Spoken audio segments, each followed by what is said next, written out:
जय श्री कृष्णा। दुर्योधन की पत्नी कौन थी उसके बारे में बहुत कम मालूम है। वो अपूर्व सुंदरी थी, बुद्धिमान थी। कृष्ण उसके आराध्य थे। कृष्ण के बेटे से उसने अपनी बेटी की शादी भी की थी। वीडियो में आगे बढ़ने से पहले दोस्तों मेरा आप सभी से हाथ जोड़कर अनुरोध है, मेरे चैनल को सब्सक्राइब करके बेल आइकन को जरूर प्रेस कर दीजिएगा। तो चलिए दोस्तों कथा को आगे बढ़ाते हैं। महाभारत के मुख्य पात्र दुर्योधन के बारे में बहुत लिखा और कहा गया है, लेकिन क्या आपको मालूम है कि उनकी पत्नी कौन थी जिसे वो बहुत प्यार करते थे? उसका महाभारत के युद्ध में पति समेत कौरवों की मृत्यु के बाद क्या हुआ? दुर्योधन की पत्नी का नाम भानुमति था, जो अपूर्व सुंदरी थी। आंचलिक कथाओं में ये कहा गया है कि जब दुर्योधन नहीं रहा तो भानुमति ने अर्जुन से विवाह कर लिया। कहा जाता है कि दुर्योधन से विवाह करने से पहले वो मन ही मन अर्जुन को चाहती थी।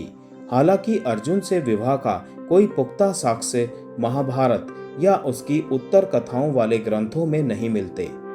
महाभारत में दुर्योधन की पत्नी का 3 बार जिक्र मिलता है।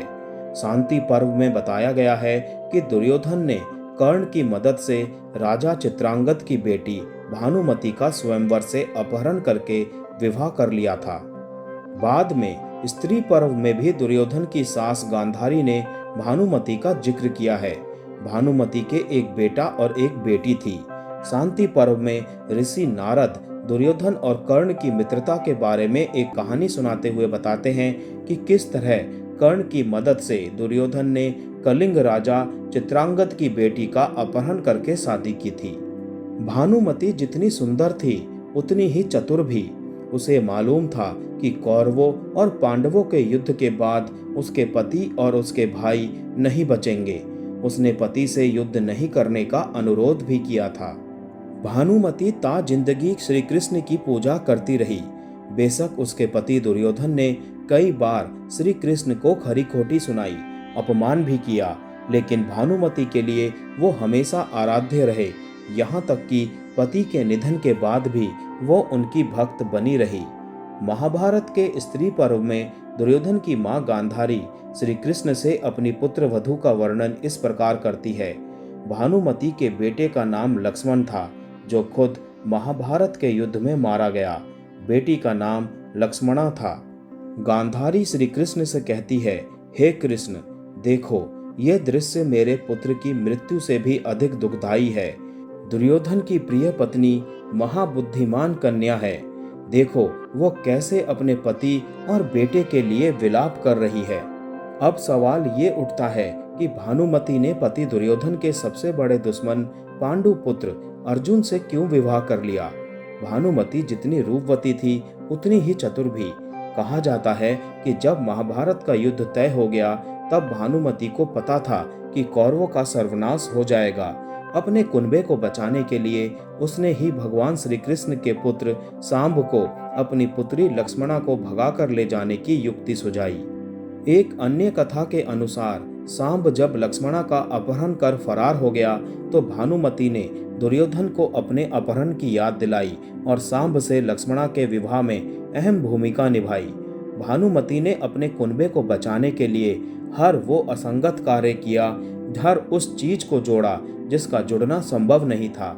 इसीलिए कहीं का ईंट कहीं का रोड़ा, भानुमति ने कुनबा जोड़ा, ये वाली कहावत बनी। पुत्र की मृत्यु से भानुमति को गहरा झटका लगा था।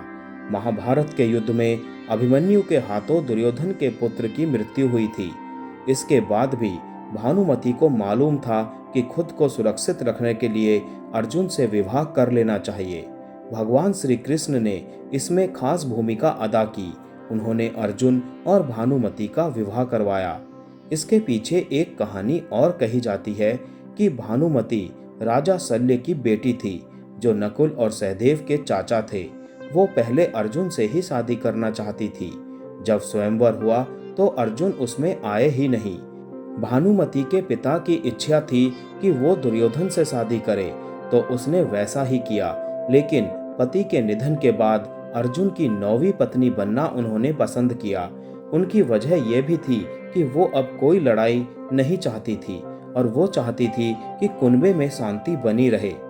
महाभारत में युद्ध के बाद की उत्तर कथा ज्यादा नहीं मिलती, लिहाजा किसी बड़े ग्रंथ में अर्जुन और भानुमति के विवाह की कोई जानकारी भी नहीं मिलती।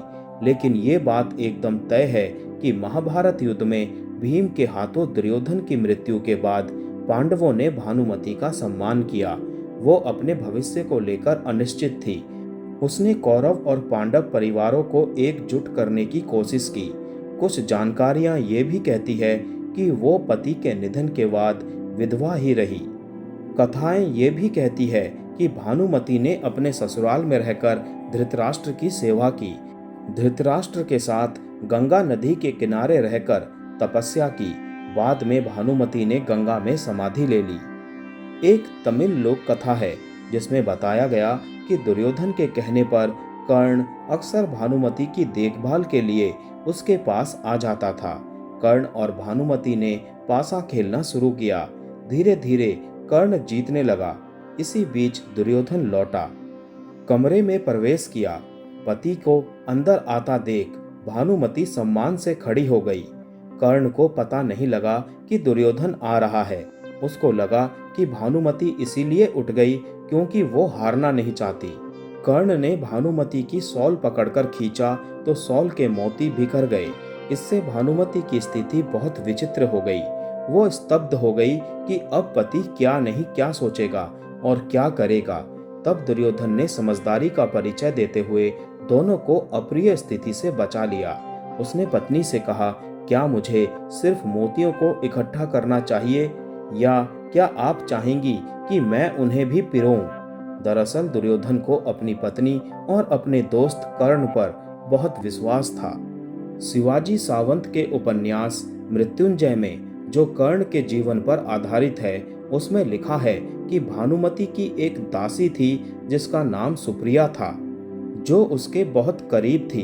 जब दुर्योधन और कर्ण ने भानुमति का अपहरण किया तो सुप्रिया भी साथ चली आई। जब भानुमति ने दुर्योधन को अपना जीवन साथी स्वीकार किया तो सुप्रिया ने कर्ण को पति चुना। जय श्री कृष्णा।